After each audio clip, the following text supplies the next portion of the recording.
Well, surely Donald Trump won't be able to dominate the news agenda tomorrow when the Chancellor of Exchequer unveils his autumn statement.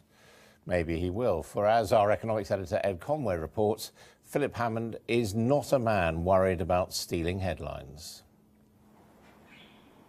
You might not have thought they were an endangered species, but this year the future suddenly looks bleak for Britain's rabbits. For the first time in decades, the Chancellor of the Exchequer no longer needs their services. It is a major break from the past.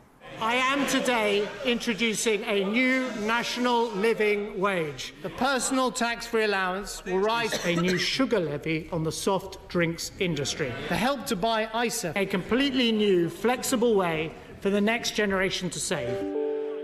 You see, pulling rabbits out of hats like that was George Osborne's big party trick. But the signs are there'll be a lot less of this under Philip Hammond. After all, according to economists, there's simply very little room for manoeuvre.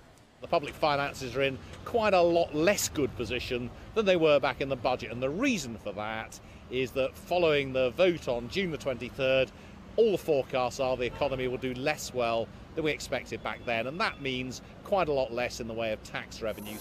So this is a helmet you've probably seen George Osborne wearing as well a lot last year. For businesses, though, there are some obvious places Mr Hammond could start. We would like to see firm commitments to infrastructure investment in the UK, across road, rail, air, and also, in fact, energy infrastructure as well. In a sense, JSP is the model company for 21st century Britain. They make stuff here in the UK, they're fully automated. The only blemish is that unlike the last bloke, Mr Hammond has vowed never to be seen in a hard hat.